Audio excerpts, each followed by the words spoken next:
一直去挺胸收腹或者壓低膊頭，竟然係令到我哋肩頸痛嘅問題一直改善唔到，甚至乎係越嚟越嚴重嘅核心原因之一。咁接下嚟我會深入同你講解到底挺胸收腹或者壓低膊頭當中嘅問題係啲咩？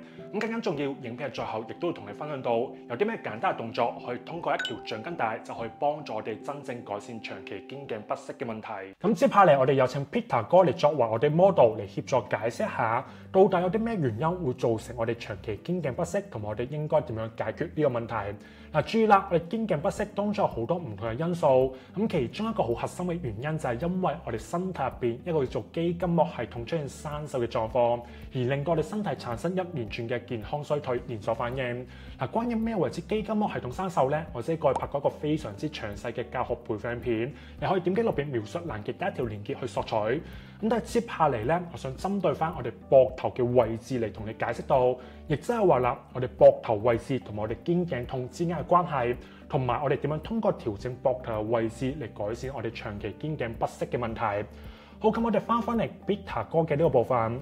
嗱，首先我哋知道啦，我哋肩頸當中有好多唔同嘅肌肉，咁我哋為咗簡單去解釋啦，我哋簡單理解成我哋左右肩頸就分別有一條肌肉，咁就分別從我哋條頸連接到我哋嘅膊頭。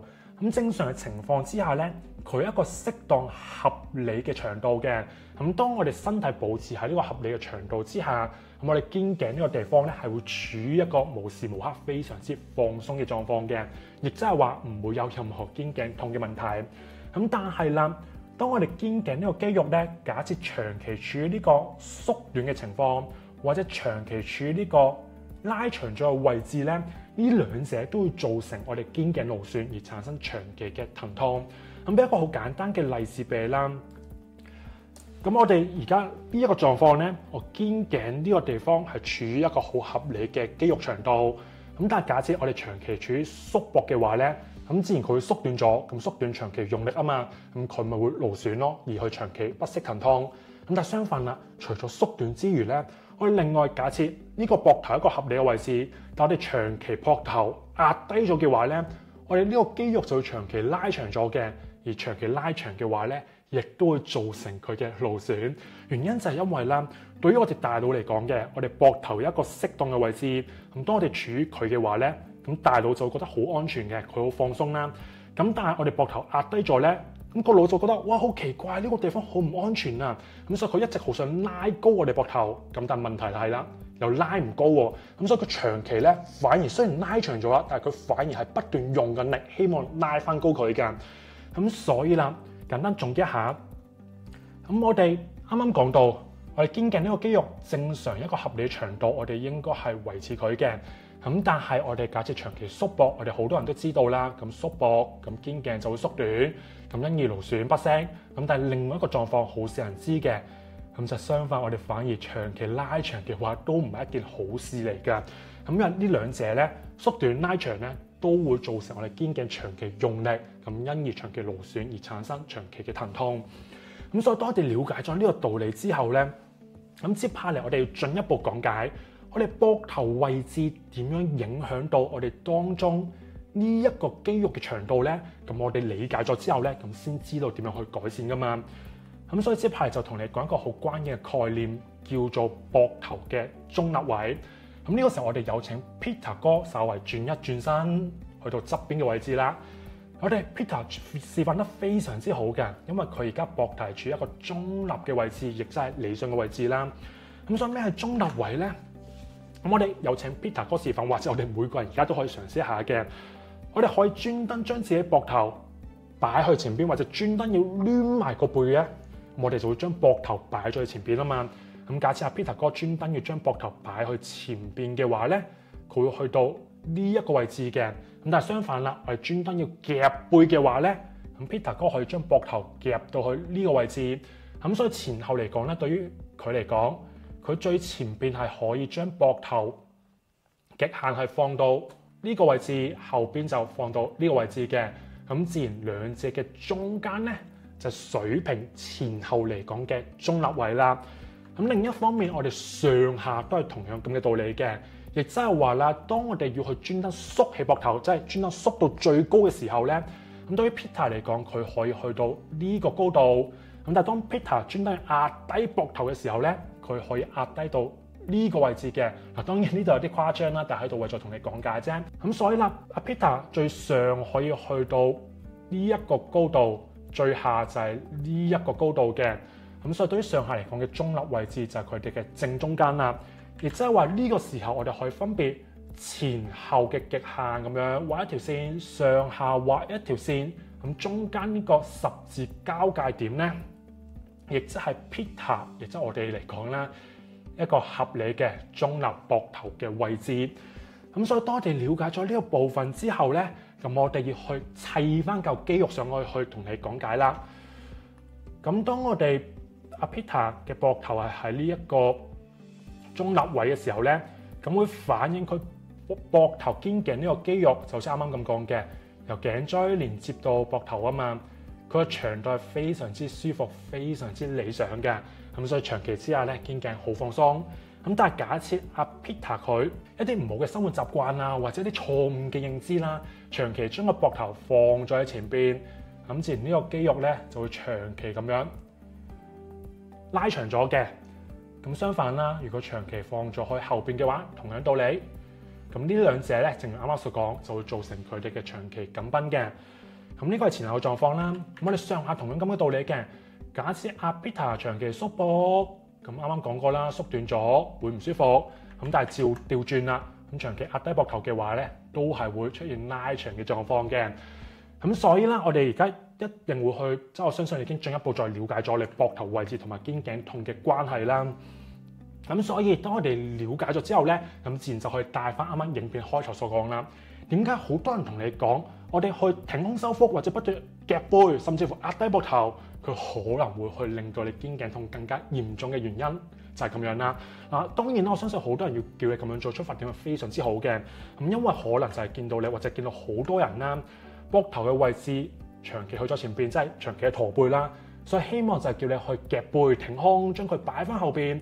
咁但係如果你缺乏今日所講呢啲認知嘅話咧，我哋就會麻木咁樣夾咗後邊，咁反而咧變咗相反去咗呢個位置。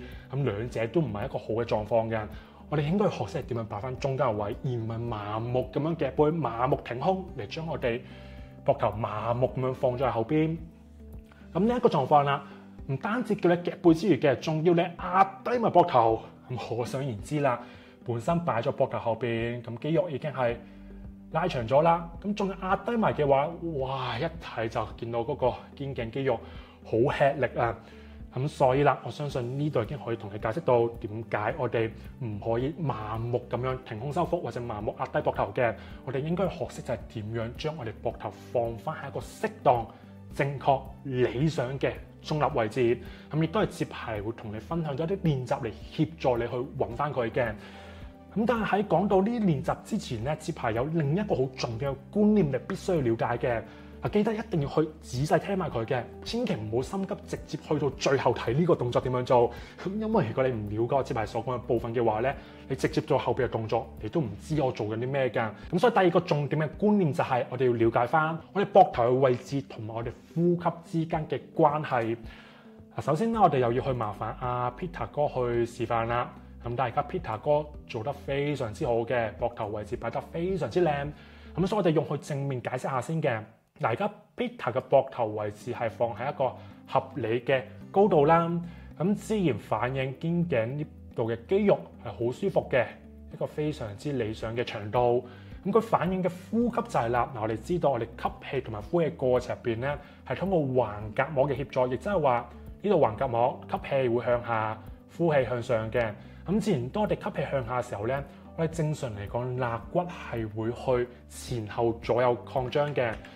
咁所以我哋喺翻呢度去睇咧，正面嚟講，咁膊頭嘅位置理想嘅情況之下，我哋應該會感受到自己吸氣嗰陣，我哋肋骨嘅區域左右會好明顯咁樣去好自然平均擴張嘅。嗱，當然我哋睇上去可能唔會睇到，但係你自己會感覺到好明顯。當你吸氣嗰陣，會好舒服，左右咧好平均，會吸到啖氣去我哋肋骨嘅兩側嘅。咁呼氣就會翻返去原本嘅位置。咁我哋同樣道理啦，我哋側面睇嘅時候咧，咁當我哋膊頭放喺一個理想中立位嘅話咧，我哋側面睇係可能睇唔到啦，但我哋可以感覺到嘅，自己成個肋骨吸氣嘅時候咧，好平均整體前後一齊擴張，呼氣就翻去原位嘅。咁呢個咧就係當我哋膊頭係中立位嘅時候，我哋吸氣會感受到嘅狀況。咁簡單總結啦，膊頭中立位，我哋吸氣嘅過程入邊，我哋成個肋骨好自然、好舒服同埋好平均咁感受到佢吸氣前後左右好平均咁樣擴張，呼氣就會去翻去原本嘅位置。咁呢個咧就係我哋膊頭中立同埋呼吸嘅關係。咁但係相反啦，當我哋膊頭長期放喺一啲唔理想位置嘅時候咧，咁會反映到我哋呼吸嘅變化就係啦。咁我哋用正面睇先啦。咁假設我哋膊頭長期一係縮咗膊去咗上邊，或者壓低咗嘅話咧，咁呢兩個唔理想嘅位置，我哋發覺啦，吸氣嘅過程入邊，我哋好難將啖氣吸到兩側嘅。咁呢個咧就我哋膊頭位置影響咗我哋嘅呼吸啦。咁另外就係我哋側邊睇嘅話咧，假設膊頭長期阿 Peter 擺咗前邊嘅話，咁佢會發覺啦，吸氣嘅過程入邊好難吸到去我哋胸腔嘅前邊嘅，但係反而好多氣吸咗喺後邊。咁呢個都係相對唔理想啦。咁相反啦，假設阿 Peter 長期夾背放咗膊頭後邊，咁就會變咗佢吸氣嘅過程入邊會好明顯感覺到前邊吸咗，但係後邊就冇氣入到去嘅。咁呢個咧就我哋左右膊頭唔理想嘅位置對於呼吸嘅變化啦。咁所以當我哋了解咗呢啲原理、呢啲概念之後咧，咁接下嚟我哋做動作過程入邊就會去通過呼吸嘅呢一個回饋嘅機制嚟協助揾翻我哋一個適當理想嘅膊頭位置。咁當我哋揾翻嘅時候咧，你會發覺你吸氣呼氣過程入邊係非常之舒服㗎。好啦，咁事不宜遲，接下來就同你去分享到呢個練習。咁接下來就同你分享下我哋有啲咩練習可以協助我哋擺翻一個比較理想嘅膊頭位置，咁從而幫助我哋放鬆我哋肩頸嘅地方。嗱，首先接下來嘅練習咧，我哋必須要掌握一個基礎，咁就係理解點樣企好一個5點一條直線嘅站姿。嗱，關於點樣為之5點一條直線嘅站姿，我過去拍過一個好詳細嘅教學影片。咁有需要嘅話，你可以睇翻，連結放喺落邊描述欄。咁但喺度同你簡單講一下，或者同你重溫一下啦。我哋一個正確嘅站姿就係企喺度嘅時候，耳仔、胳肋底中心點、盤骨中心點、膝頭哥中心點同埋腳眼呢5點會連成一條同地板垂直嘅直線。咁另外腹部呢個地方肚臍咧，好似有把刀就係吉到你要向入收好嘅。咁呢個就係我哋一個5點一條直線嘅理想站姿。咁所以當我哋打好呢個基礎之後咧，咁接下來就可以做呢一個練習噶啦。好啦，咁我哋接下來呢個練習會有2個部分。咁第一個部分咧，我哋會嘗試去揾一揾自己膊頭中立嘅位置。咁當我哋揾咗之後咧，我哋帶住呢個概念，咁我哋會通過橡筋帶綁住身體嘅方式，然之後通過呼吸嚟檢視一下我哋膊頭到底係咪一個相對中立嘅位置嘅。好，咁至於點樣做咧？咁第一步咧，我哋先揾翻中立位。咁我哋嘗試企好呢一個5點一條直線嘅站姿。咁然之後咧，我哋可以專登將自己膊頭擺去前邊，咁就嘗試揾下自己膊頭最前可以去到邊個位置嘅。嗱，注意啦，呢個時候咧，企咧站姿都係企好嘅，亦即係我哋唔會專登咁樣攣埋咗個背嘅。咁呢個時候咧，我就遠離咗5點一條直線嘅位置啦。咁所以我哋確實都係保持好自己5點一條直線。然之後咧，我哋單純將個膊頭向前擺。咁呢個咧對於我嚟講，膊頭最前就係呢個位啦。咁相反，我專登向後夾背。對於我嚟講，呢個就係我膊頭最後嘅位啦。咁所以最後最前，咁我就嘗試咁樣一後一前，跟住就嘗試揾翻，呢度就係我嘅中間位置啦。咁呢度咧就係前後點樣去嘗試去揾翻啦。咁然之後上下同樣道理嘅，咁我哋前後擺翻中間嘅時候咧，我哋一上一下都係專登縮膊，專登壓低。咁一上一下，咁中間咧，呢個就係上下嘅中間位置啦。咁所以呢個時候你會發覺啦，我哋可以觀察自己膊頭一個基準點嘅。咁就係摸一摸膊頭呢個位咧，有一個好明顯特別突出嚟嘅骨頭。我哋用嗰一個作為基準點，我哋可以再嘗試一次嘅。呢個基準點，我專登膊頭擺喺前邊嘅時候咧，就去咗呢度啦。咁擺喺後邊就喺呢度。咁所以前後嘅中間位置，我而家基準點咧就落喺啱啱一前一後嘅中間嘅。咁同樣道理啦，我上下都係嘅。基準點最上最下，咁上下嘅中間就係呢個位。咁所以我哋可以嘗試咁樣一上一下、一前一後咁樣，自己摸索一下，大概揾翻自己中間嘅呢一個位置嘅，咁就類似我而家咁樣嘅一個狀況。咁所以當我哋揾咗之後咧，咁接下來我哋可以嘗試去檢視一下啦。咁正如啱啱嘅道理啦，我哋會通過呼吸嚟檢視嘅。當我哋放翻個膊頭位置，啱啱講到啦，我哋呼吸應該會好明顯感覺到自己吸氣嘅過程變成個肋骨前後左右好平均、好舒服咁樣擴張嘅。咁我哋可以通過手腕橡筋帶協助一下去做呢個檢視啦。咁同時佢都係一個好嘅練習嚟嘅。咁所以我哋會將橡筋帶綁喺肋骨嘅地方，咁就後邊咁搭過嚟，然之後咧咁樣穿過嚟，稍微拉緊少少，反方向搭過嚟，翹住。咁就俾一個少少嘅阻力俾我哋肋骨啦，會協助你去更加好穩好自己吸氣嘅時候咧，有冇前後左右擴張嘅。咁因為當你前後左右擴張嘅時候咧，你會感覺到自己橡筋帶好完整，即係一個圓圈咁樣擴張。呼氣咧就收翻去原本嘅位置嘅。咁但係都係嗰句啦，咁我睇上去可能唔會好明顯嘅，咁但係你自己感覺上邊咧會好明顯感覺到啦，自己吸氣好舒服，前後左右一齊擴張，呼氣就收翻去嘅。好，咁接下來我哋就嘗試咁樣檢視一下自己膊頭位置啦。嗱，都可以強調一次嘅，咁注意我哋企翻好一個5點一條直線嘅站姿，咁個側邊一定要確實收翻好肚臍嘅位嘅。咁然之後我哋嘗試擺翻啱啱所揾到嘅膊頭中立位，咁就吸氣啦。咁嘗試吸氣去到橡筋帶呢個區域前後左右啦，咁記得收好肚臍嘅。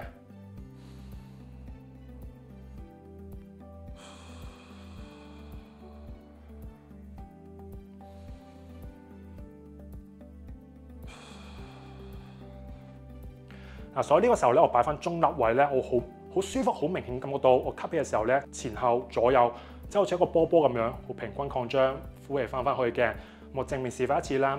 咁前後左右咁左右，包括呢一度嘅，都係啦。可能你睇上去會見到我係唔係太過明顯嘅，但係你自己感覺會好舒服，真係好明顯。橡筋帶呢個區域吸氣嘅時候咧，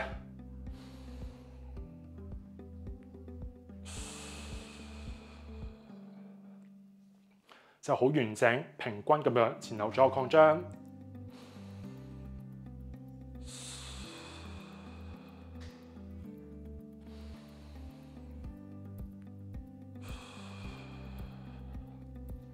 咁當你可以感受到咁樣嘅時候咧，即係代表你膊頭係放咗一個適當中立嘅位啦。咁但係如果個就係發現咧，假設你太多夾背嘅話，你吸氣嘅時候咧會感覺到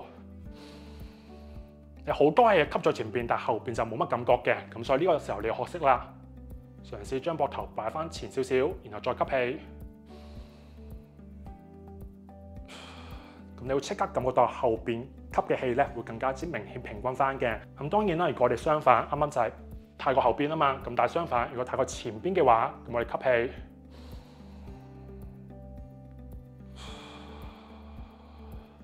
咁你會感覺到前邊就比較難入到氣，但係後邊就會入咗好多氣嘅。咁所以就調整翻下，去翻中間。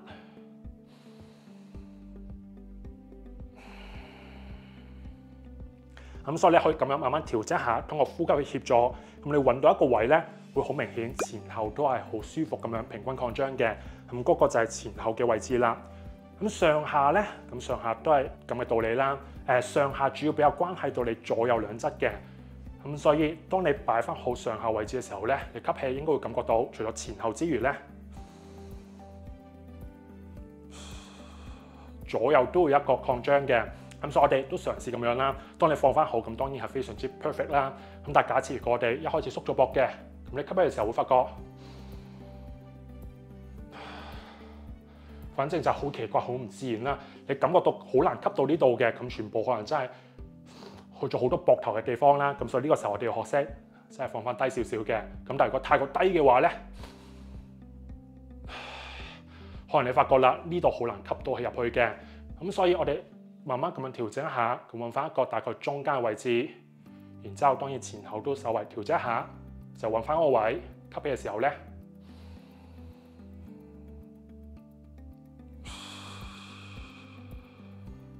你會好明顯同埋好舒服感覺到橡筋帶位置前後左右一齊平均擴張嘅。咁呢個咧就我哋點樣通過橡筋帶協助嚟檢視我哋膊頭嘅位置。咁當然啦，佢本身係檢視之餘，你都可以通過咁樣去練習嘅。咁你可以嘗試做大概3組，跟住每次6個咁嘅深呼吸啦。咁對於你放鬆全身，唔單止膊頭之餘嚇，你全身同埋令到頭腦更加之去放鬆清晰翻咧，都係好有幫助嘅。咁所以當我哋去掌握咗之後咧，咁我哋平時有需要嘅話咧，覺得個人攰啊，想要休息嘅時候，好簡單，你綁翻條橡筋帶，膊頭位置嘗試調整翻中立位，然之後就係咁樣練習深呼吸嘅，吸氣。呼氣，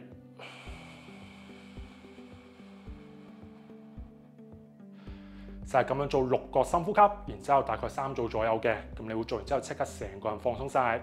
咁再俾個少少 tips 俾你啦，我哋吸氣呼氣嘅節奏，咁練習嘅時候咧，咁可以去嘗試即係1比2嘅節奏嘅。咁假設3秒吸氣，咁我哋可以嘗試控制6秒嘅時間呼氣。咁以上就係今日同你分享嘅內容，希望對你有幫助。咁但係最後都必須要再強調一次，咁就係我哋今日影片嘅主題，主要係針對喺我哋膊頭嘅位置同埋肩頸痛之間嘅關係，同你講解到，亦都同你分享咗一啲練習，點樣通過調整膊頭嘅位置嚟改善一啲肩頸不適嘅問題。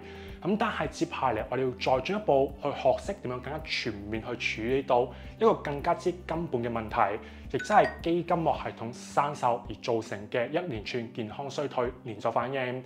咁當我哋學識處理呢個問題之後咧，唔單止可以幫助你擺脫肩頸痛問題之餘，咁可能你本身有一啲腰痛或者膝頭哥痛，又抑或係肚腩嘅問題咧，全部都會幫你改善到嘅。咁所以如果想進一步了解我哋點樣通過健康重啟流程，幫助我哋學生通過一條橡筋帶，平均每一日15分鐘嘅時間喺屋企入邊就可以一次過減走肚腩，擺脫身體慢性疼痛同埋扭轉健康狀況嘅話，咁可以點擊落邊描述欄嘅第一條連結，去索取一個更加進一步嘅免費教學培訓片。咁最後，如果你覺得今日影片對你有幫助嘅話，咁記得一定要 like 咗佢 ，subscribe 我 channel 同埋 share 俾你身邊有需要嘅朋友睇。